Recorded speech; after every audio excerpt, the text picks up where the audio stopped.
week, Carol? Mark. I am Mark. With me, as always, is my wife, Carol. How are you doing today, Carol? Hey, what's up? Not much. It's been a good week here. It's November 15th, 2000. It is. And, Carol, you had me at goodbye.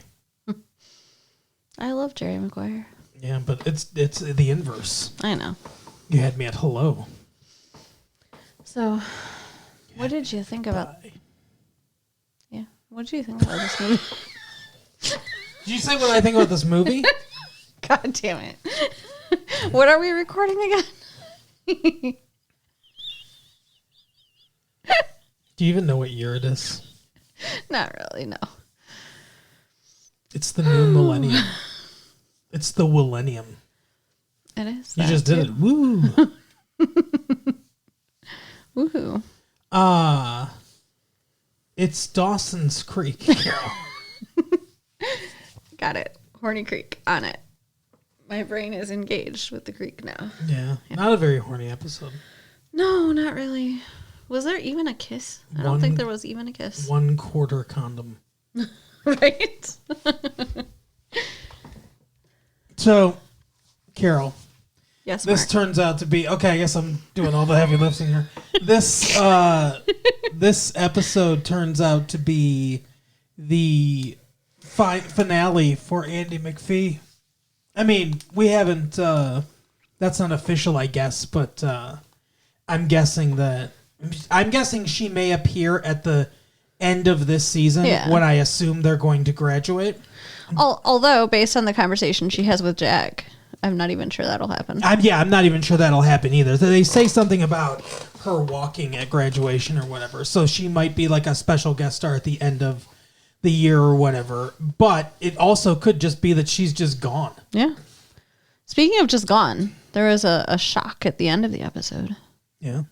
When they showed the dad's picture. Yeah, in loving memory of the dad. He's dead. What the fuck is his name? I feel terrible. We should have written that shit down. I don't know. It's the dad.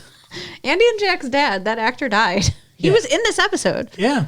So when did this happen? I mean, obviously after they filmed this episode, but he died 4 seconds after filming. Sad. I don't know though. I don't know how or why he died. I guess we should have picked up. I mean, I know why he died because of morality. Morality. He was immoral. God will smite you down.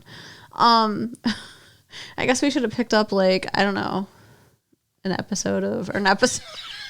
What are you talking about? I feel like I'm high. I'm having blood sugar issues, people. Okay. An entertainment guide.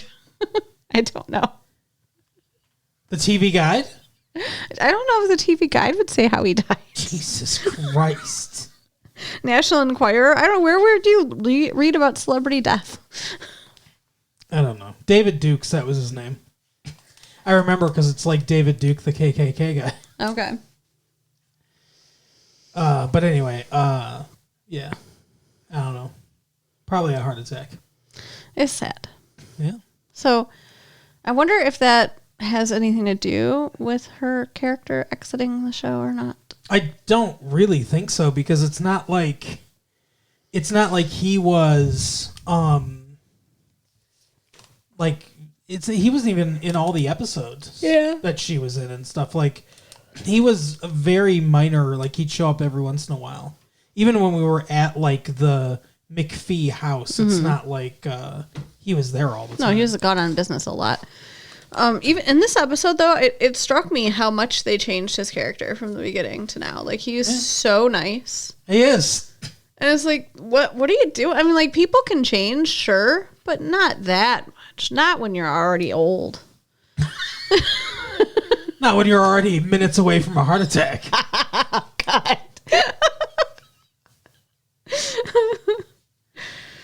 I don't know. He just rest in peace, David Dukes. He just seemed so kind and loving, and I was like, "What the fuck happened to the asshole that they originally brought in?" But the thing is that's not a person changing. That's them starting the character at one point and being like, "Oh no, we don't want him to be that." Yeah. It reminds me of the stories I used to write with my friend Claudette when we were little. Yeah.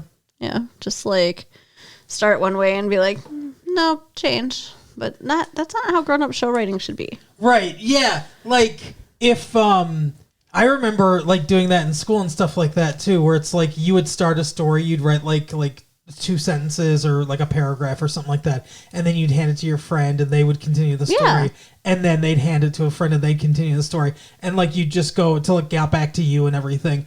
And, like, at one point, you're, like, reading along the story, everyone's, like, following the story, and then all of a sudden one of the friends is like, so I woke up from that dream, and then, like, this happened. And it's like... Right? Or like, it's like, no, you ruined it. Or like you start out, we did write stories together like that, the 2 of us, but like we'd start out with like they're having a great relationship, happy couple, and then all of a sudden like he's actually like, I don't know, working for the cartel, and yeah. That's what it feels like with this character. It is weird though, because people do change, like sure, big traumatic incidences and stuff like that change, like have a tendency to change people in certain ways. But you don't really see, like, characters have arcs and stuff like that. But the arc of a character is usually fairly small, like a learning thing or something like that, right? Yeah. It seems almost impossible to take a character like a starting point of like an asshole and then over the course of a show take him to like the nice guy, or vice versa, start him as a really nice guy and turn him into an asshole at the end of the show. Like doing something like that seems like it would take a lot of very skillful writing. And they do have some skillful writers. Sure. But they've got some. They also have some that are not that great. Yeah, unfortunately. But yeah, so his character change is really weird. But I'm glad he's a nice guy. Yeah, sure. I mean, they deserved a nice dad for a little bit. I wonder if Jeff's going to be like, oh, my dad died too. I feel like... I don't think they're ever going to mention it. I feel like the dad's just going to go away on business forever. Yeah. Like, that's what I think too. They're just never going to mention the dad again. Mm-hmm. Because then they'd have to bring Andy back for the funeral. And Yeah. she just left. Right. So, yeah. Andy McPhee. So this episode is dealing with the fallout, not of David Duke's heart attack, but of Andy almost overdosing on ecstasy. Yeah, I'm really disappointed in the way that the characters handle this whole thing. Well, like, I'm disappointed almost with Jack. all of them. No, I mean, Jack especially. But, like, all of them are being kind of dumb. Yeah. In some way or another. Yeah.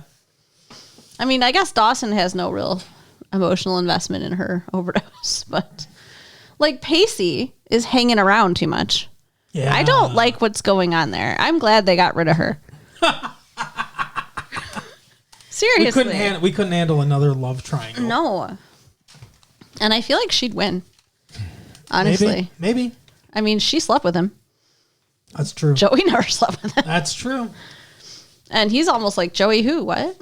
I mean, he's just at Andy's all the time. Joey's like practically living at his house with his sister. Which is weird. Yeah. And he's just gone with Andy all the time. Like, what is happening? I don't know. It's crazy shit. It is. I guess we should actually start talking about the episode itself. I thought so. Okay. How about you start us off? My God.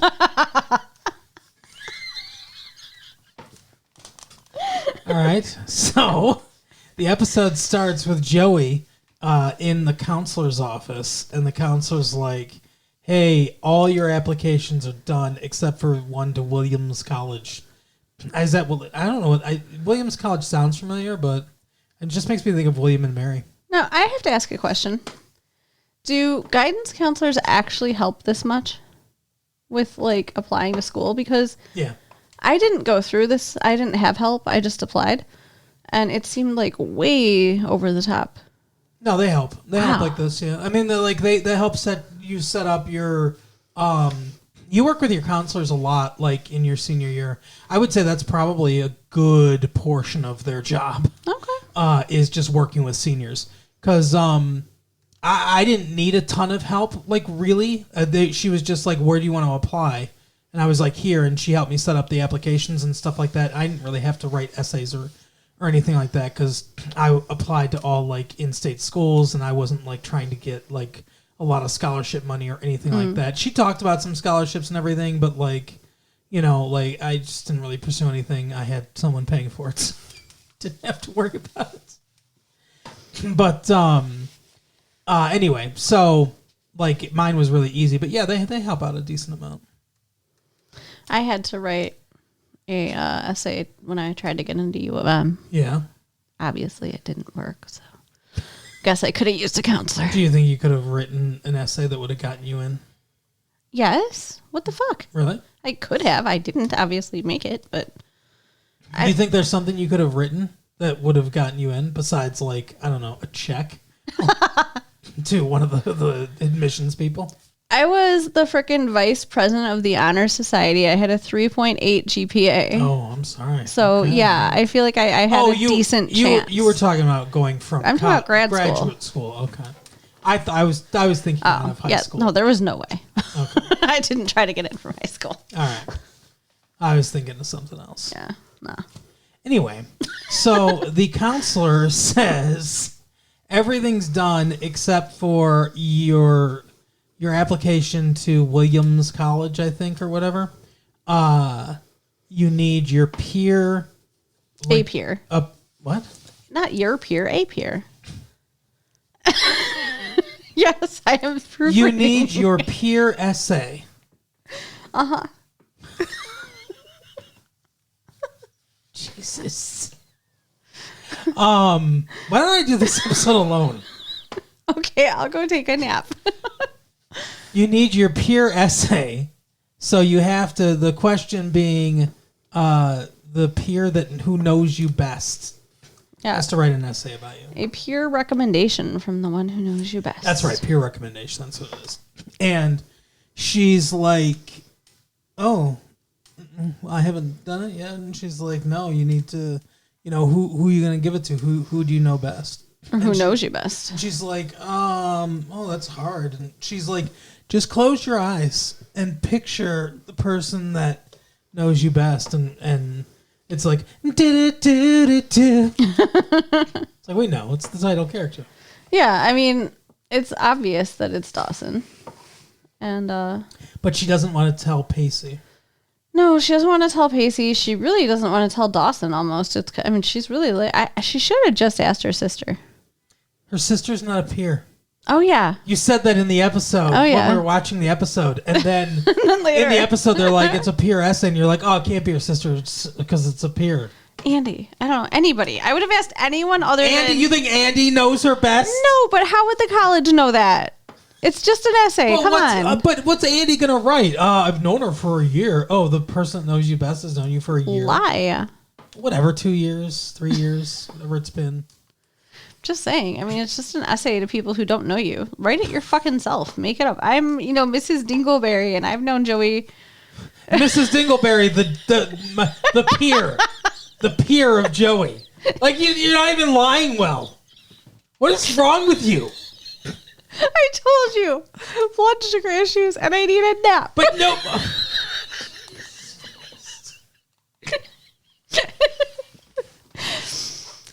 She's having a medical emergency, everyone. And yet I'm podcasting. That's how much I love you. What does that mean? What are we doing? What is that? Motherfucker. And yet we are recording a tape for you. Oh my God. You love me. You know you do. Yeah, I'm just going to keep telling myself that. Mm-hmm. Oh my God. This is the recording equivalent of herding cats. Yep. She's not drunk even. Not even a little bit. Drunk on sugar, I guess. And caffeine. Yeah, you need a nap. ADHD, it's a mystery. Yeah. So anyway. So she asks Dawson, "Here, can you write this?" And he's like, let me think about it. And then he comes back and he's like, no. He did take, like a couple hours, I think. a day. Yeah, not long. He's like, no, I don't know you. I'm not the person that knows you best anymore, he says. Which, like, is probably true if you're talking about knows her best right now. Like, we had this conversation, too. Mm-hmm. Like, Dawson cumulatively knows her best because he's known her the longest. But Pacey knows her better right now as she is now. Yeah. Yeah, I mean, I agree. Does she give it to Pacey eventually? We're hoping that she'll give it to Pacey. I don't think she ever gives it to anybody. You don't. She not so far. She hasn't given it to anybody. No. She established that in the last episode or two, but. Oh, you finally got it? Anyway, Dawson comes back and is like, "No, I don't know you," or whatever. We're standing in front of the fucking creek, and then he turns around and Pacey's there. Yeah, like it's a horror movie. And he's like, "Oh, hi, Pacey." Pacey's like, "Dawson." Yeah. And then they have a confrontation. Well, Joey and Pacey have a confrontation. Dawson just goes back to his business, which is very little, by the way. Yeah, Dawson hasn't done much. He's a couple scenes with the old man. Yeah, which sucks. About his fence. It's all dumb. Like, get a better storyline. It's like, I thought they were ramping up to something, and maybe they still are or whatever, but like... it's a slow burn. He's like, "Dawson, I'm a piece of shit, and I'm gonna fucking talk to you like an asshole, and you're not done. You gotta whitewash my fence now because it's fucking Huckleberry Finn." And then he's like, "Come in for dinner," and he like fucking insults him at dinner. Yeah, like, hey, well, Dawson... It's very clear to me that the guy is extending out longer and longer and longer this debt because he's lonely and just likes having Dawson around. Well, yeah, he makes him a nice dinner, and Dawson is like, sits down, he's like, "Oh, this is really good." Like, he took a bite, and the guy's like, what did he was mean. "You're going to be like your peers and, or like judge a book by its cover or something." I don't know. He says something weird, and he's like, "You know what, I'm just going to take this outside." And he's like, "Yeah, that's why your friends never come around to help you because you shut people out and you're always alone and you're a bitter piece of shit." And he's like, "You're talking about yourself. You realize that, right?" He's like, "What about all these pictures? Like, there's no life. This life isn't here. I don't know these fucking people." Yeah. Like, why would he know these people? And he's like, "My brothers, they asked me for a loan and I lost a bunch of money and fuck them." And yeah, he's got some real issues about money. it was all about the thing with him was all about like letting people go, and like that sometimes you just drift apart, like it just happens. Like this episode is very much about like drifting apart from people and people like separating because the group is fractured because of everything that happened. And Joey and Pacey, so we can finish the thing that we started and derailed us to the old man. They're fracturing because he's like, "What the fuck, you like, this essay thing or whatever," and he looks at it and he's like, "No, what makes me mad is the question, like, who knows you best?" And she's like, "Yeah, like, that's like," he's like, when does that get to be me? And you weren't even going to tell me about this, that you were talking to Dawson." And so they have this fight or whatever. And then Dawson comes back later and says, "Hey, so I didn't want to write it not because I was afraid I didn't know you anymore, but because I was afraid to write it down." Like to write what down. would happen if I wrote it? Like, yeah, if I wrote all my feelings and like the stuff I know about you or whatever. Because she comes up to him at first and she's like, and he's like, "So are you going to ask?" And she's like, "What?" And she's like, you have your I need a favor face on." Mm-hmm. And she says, like, "You're the only one that knows I have a favor face and I have this or that or whatever." And so he's like, "But, I will write it for you. I will write the recommendation for you." That's how this goes. Yes. Okay. And she's like, "Okay, cool." And then her and Pacey have a conversation. But go ahead. What were you going to say? I'm curious to know if you retained anything from this episode. There's another opinion. I just think that it's much better that it's Dawson writing it, because if you think about it, like, what kind of essay is Pacey really going to write? Pacey's great. He's got a lot of wonderful skills. Writing an essay, not one of them. So I love Joey. Her boobs feel nice over her clothes, which is as far as she's let me get. Although this show makes everyone so eloquent, you just assume he could write a great essay. Sure.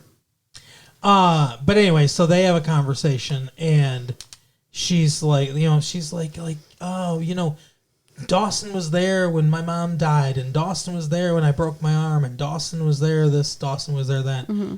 She's like, we have this history and stuff like that, and Dawson knows my past, and Dawson's my past.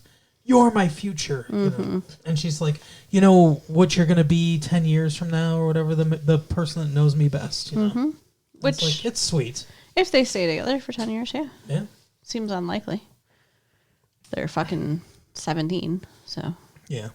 But we'll see. So the big story is that Andy's dad, the late David Dukes, sits her down and says, hey, listen, you suddenly have enough credits to graduate. Yeah, what is this bullshit? You've just started your senior year, but somehow you have all the credit. He says you have more than enough credits to graduate. I think it's bullshit, because she took time off to go to the mental hospital. I didn't even think about that, but yeah, that's true.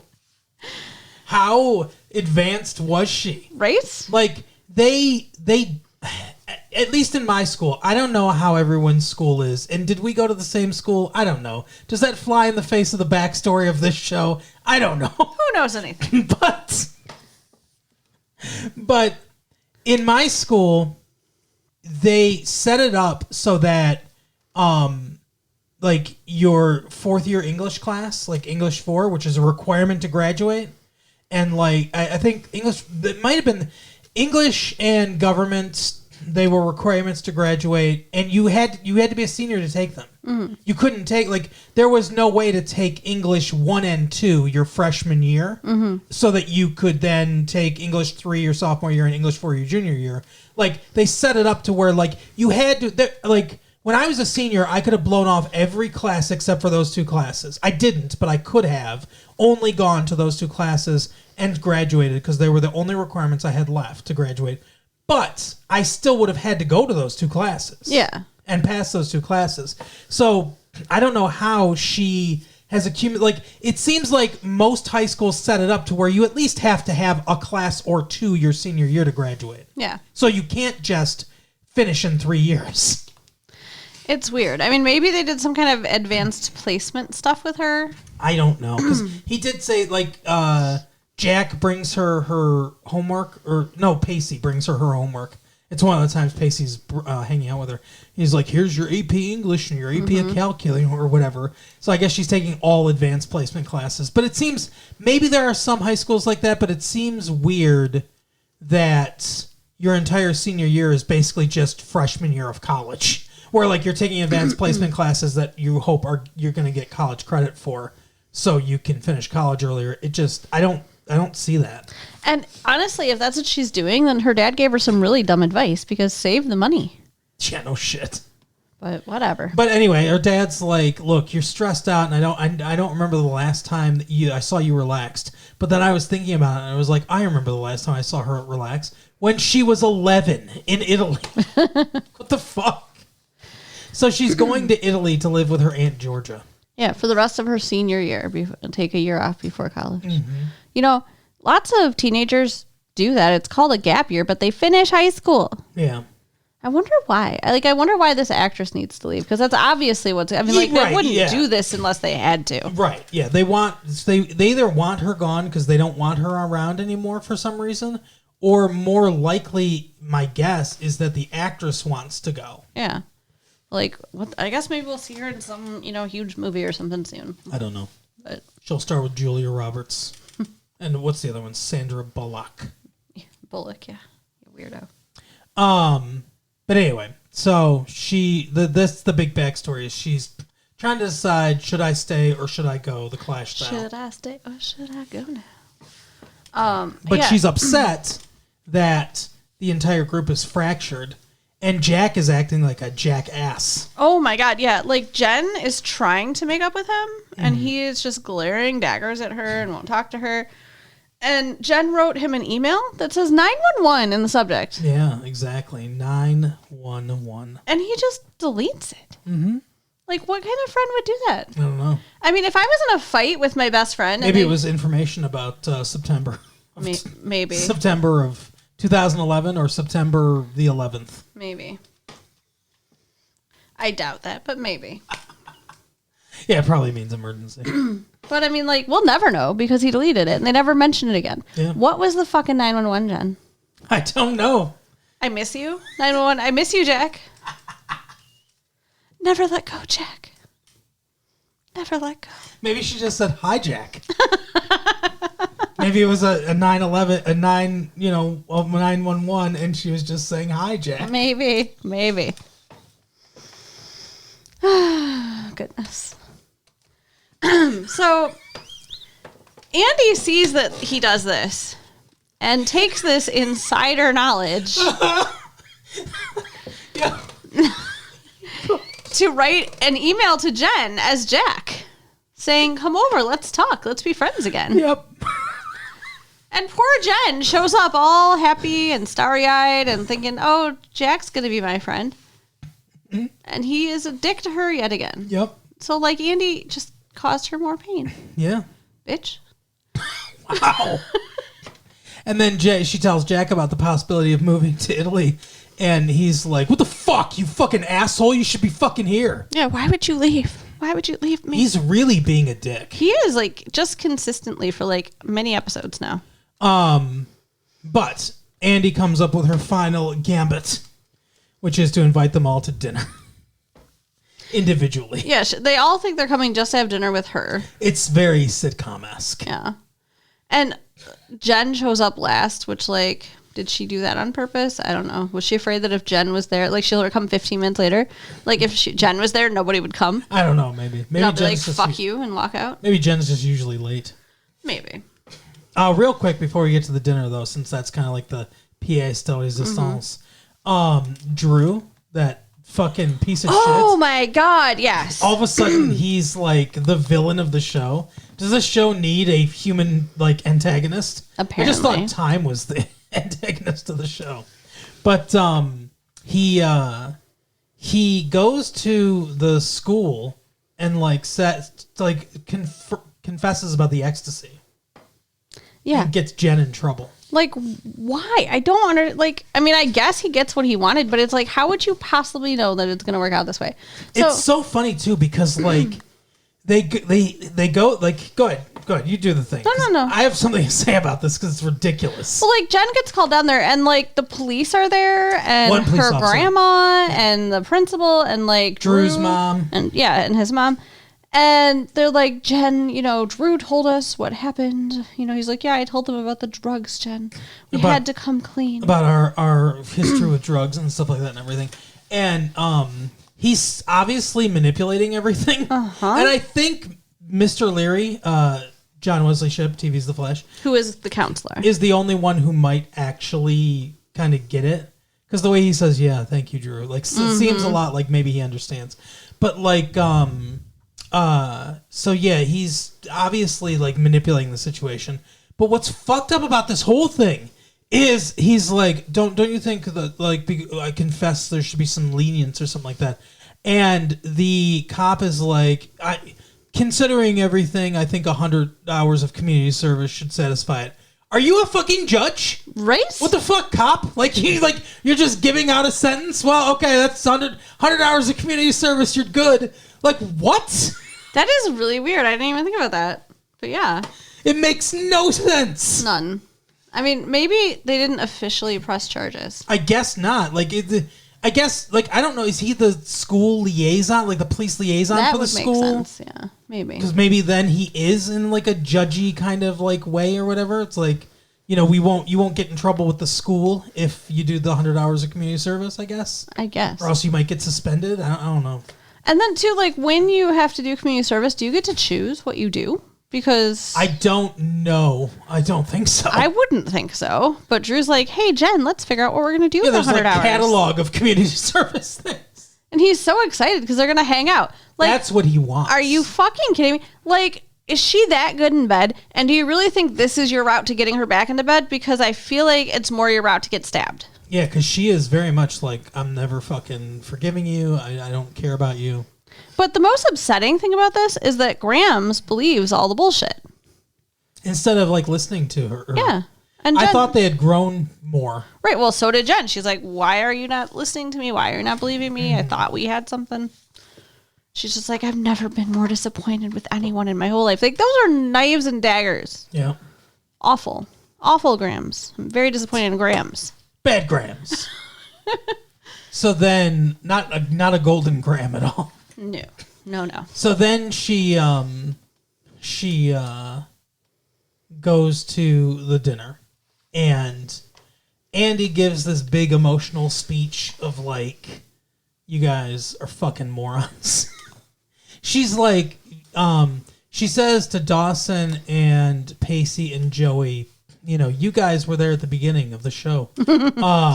You know, and like, you always go back to the beginning. You know how lucky it is to, you know, be friends with somebody that's known you like all your life and everything. And she's like, basically like, stop your fucking bullshit. And she says to Jack, she's like, I know you were upset about me going away and everything, but you know, and I was afraid to leave because you'd be without a sister. But then I realized you would have a sister because Jen's like your sister. Mm-hmm.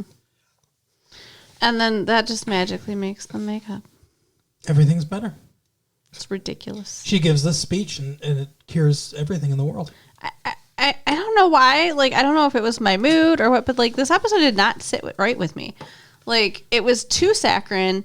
It was too heavy-handed with the emotions. I didn't enjoy it. And like, they played music too, obviously. Yeah. They're like trying to hurt us. I don't know why. I agree. I think it was too sweet.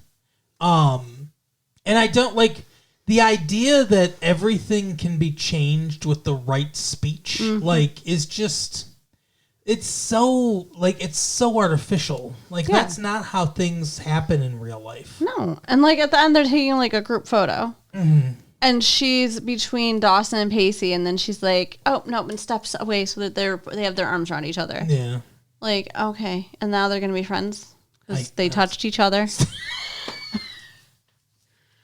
I don't know. Wow, that sounds like fan fiction right there. But that is the implication, I guess. And like Pacey and her have this long goodbye that I didn't like. Big hug, yeah. And Joey is like watching from afar, talking to Dawson, I guess, while all this is going on. I think that's who she was talking to. Like, these people are not jealous enough. No. It's not normal. She does get kind of jealous, although she brushes it off.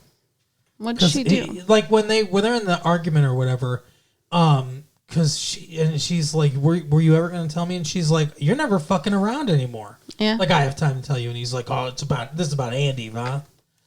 And then that's when she's like, no, I didn't ask Dawson to hurt you because of Andy. I asked Dawson because he, you know, all the past stuff. And then they get into that. Yeah.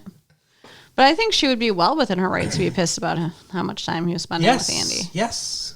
If Andy wasn't leaving, it'd be a problem. Yeah. 100%. But yeah, that's how the episode ends. Everyone's back together now. Except Andy's leaving.